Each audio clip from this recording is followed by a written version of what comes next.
here to talk about a restoration project that I manage with the South Yuba River Citizens League, or SYRCL, called the Haskell Peak Meadows Restoration Project, and we'll be focusing on the hydrologic restoration that took place as part of that project.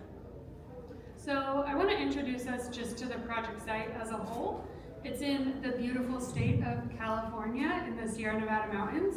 So right here we're looking at the Yuba River watershed as a whole. And Nevada City's down there in red, where our office is, and the meadow project we're talking about is in the North Yuba watershed at the tip-top headwaters. So we're just to the northwest of Truckee, if you guys are familiar with that. Yeah, upstream of Sierra City and Dillonville. So this project is made up of 5 distinct meadows in 3 unique watersheds.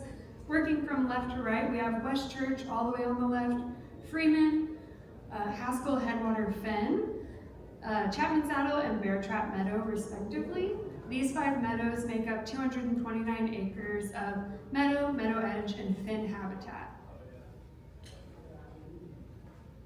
So meadow degradation has happened throughout the Sierra Nevada mountains at a pretty astonishing rate. There's about 280,000 acres of known meadow in the Sierra Nevada, and current research indicates that 50% of those meadows are in a degraded state. The typical suspects, the suspected cause of that degradation is logging, homesteading with the onset of European settlers, grazing, because meadows make great flat spaces for people to graze, and the diversion of water in meadows to use for irrigation or mining purposes. In a degraded meadow, we often have incised stream channels, an inset floodplain. So in the photograph here from Chapman Saddle, you guys can see a severely incised channel and a lush green patch in that incised channel there. I also want to call attention to the stumps and logs that are all along the banks of this channel in Chapman Saddle. And then through this degradation, meadows lose their ecosystem services. So meadows that are degraded are not storing as much carbon as healthy meadows. A healthy meadow actually stores about 3 times as much carbon as their adjacent woodlands. So when our meadows become degraded, not only are they storing less carbon, they actually become carbon sources as that soil carbon becomes available to microorganisms.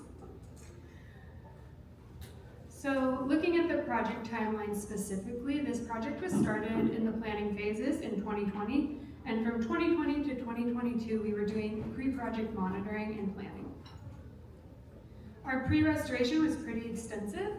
We did a ton of vegetation monitoring using the Sierra Meadows Partnership RAMP protocol. We also monitored hydrology in all 5 of the meadows at a whole bunch of groundwater wells and stream gauges. We hired out carbon monitoring to the University of Nevada, Reno at 4 of the 5 project meadows, and we collected baseline conifer data to have a sense of how much conifers were encroaching into these degraded meadows. We also conducted a disturbance inventory during this stage of the process, so we wanted to find out what source problems we were dealing with that was causing the degradation in these sites. And through that disturbance inventory, we identified 3 major concerns. One being the image on the left. There was a road bisecting West Church Meadow at about 90 degrees, and that road completely diverted flows out of the meadow and around a whole lobe of the meadow. So we had a really wet top and a really dry bottom caused by that road. And that road was thought to be built during the homesteading period. And you can see it's lined with trees, right, or was lined with trees, because who doesn't love a tree-lined driveway? We also noticed culverts as a problem in these sites. So at Freeman, the picture in the middle was taken about 50 feet downstream of a culvert that was passing water under a Forest Service road. That culvert was undersized, and that undersized culvert resulted in increased velocity and more erosive streams moving through the meadow. So the image in the middle here is about 1.5 feet in size, not allowing water to kick out onto the meadow surface. And we also noticed grazing as a key concern in all of these meadows. So during the fall, every year, about 1,200 sheep are released into the Haskell Peak area, and we identified those sheep as being slightly problematic for a few reasons. Right? Grazing alone is not problematic, but improper timing of grazing can have detrimental impacts on meadow ecosystems. So when these animals are released onto the site too early, the meadow's trying to grow all those beautiful forbs and grasses that we all love, but the sheep can stunt the growth of those and prevent them from going to seed. So we noticed we had bare ground as a result of the seed bank not being replenished. And we also identified bank destabilization that was being caused by these animals crossing over streams. And that bank destabilization makes the channel much more susceptible to erosion. All of these disturbances combined really dry out meadow ecosystems.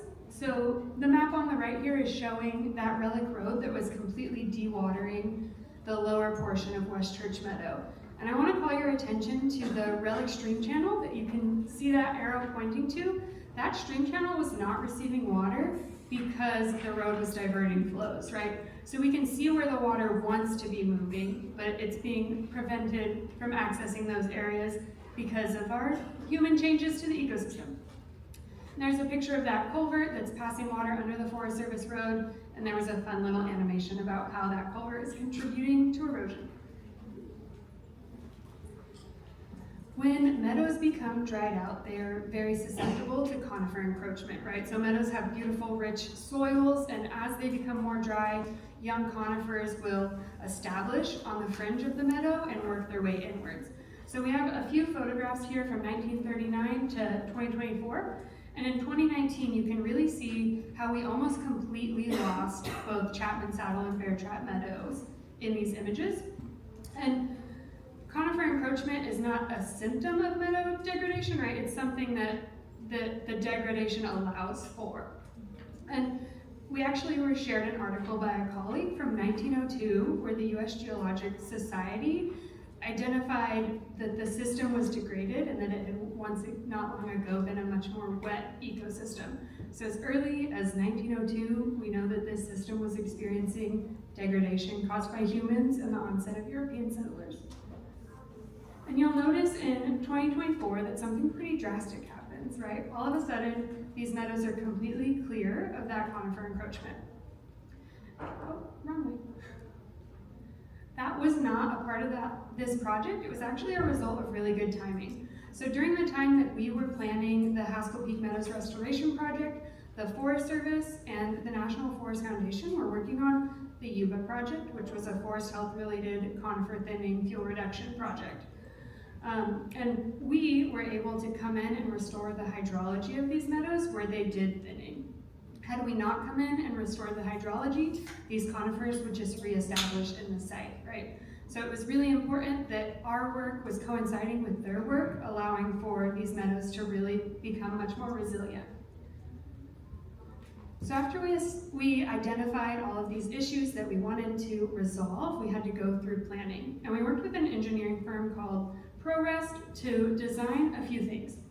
We identified that we wanted to pull out that culvert that was constricting flows, and we decided to replace it with a low water crossing. So this is happening on a low-use Forest Service dirt road. It's not a huge road that needed a whole bunch of stuff, but we knew we could add an armored low water crossing using locally sourced rocks to allow flows to pass over the road instead of under through a culvert. And we also identified that we needed to do some in-stream work using low-tech process-based restoration.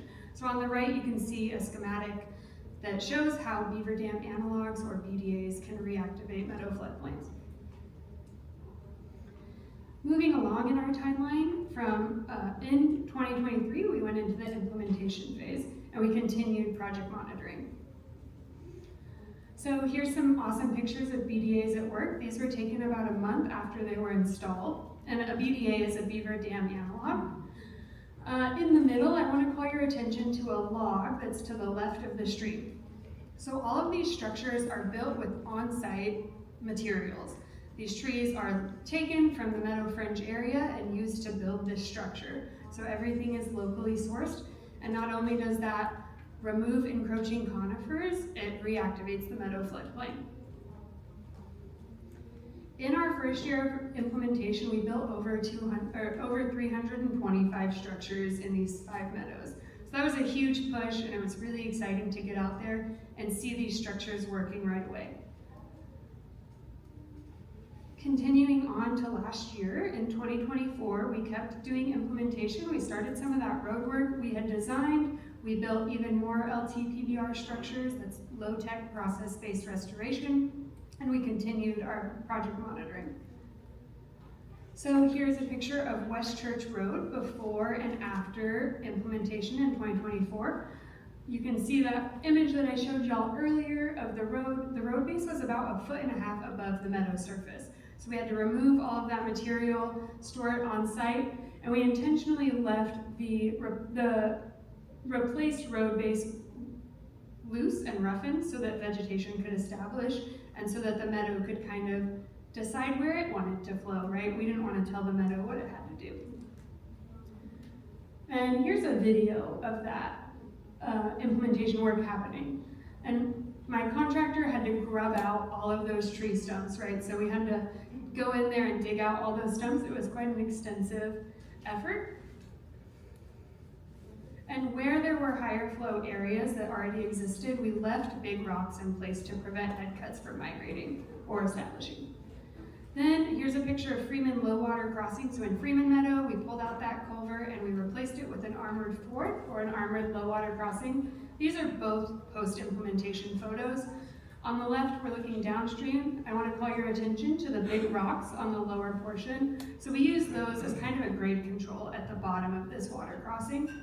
And on the right here, you can see how the water is able to move through the interstitial spaces between the rocks and isn't confined into a narrow culvert.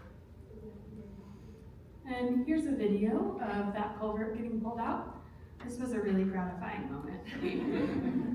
And there's me flying the drone on the side. Okay. And then after we over-excavated and pulled out the culvert, we went ahead and started putting locally sourced large rocks into the channel. So we filled in the base of the channel where the culvert had been pulled out with the large material, and we worked our way to about 3- rock to cover the surface. We also mixed in dirt to make sure it was really well held together. And in 2024, we actually had some really exciting things happen. We submitted an application to the California Department of Fish and Wildlife for beaver relocation at the project meadows, so that was a big deal. And we also added an entirely new meadow to this project, so I want to introduce you guys to Church Meadow. Church Meadow is about 149 acres, and it sits in between West Church Meadow and Freeman Meadow at the base of the Sierra Buttes. So you can see those beautiful buttes. We're going to pan to the right, and you'll see Church Meadow. That's where we did that road decommissioning this year, or last year. And we're going to fly up. I want to call your attention to the beautiful, wet-looking stream channels, right? This video was taken in early June of last year, so the meadow was super wet. We had a pretty solid snow year, but all of those channels are about 1.5 feet in size to 3 feet in size. So just imagine how much the water would kick out or reactivate the floodplain if those channels weren't as incised as they are. We also identified another meadow bisect road in Church Meadow proper that we want to deal with, as well as a few other things.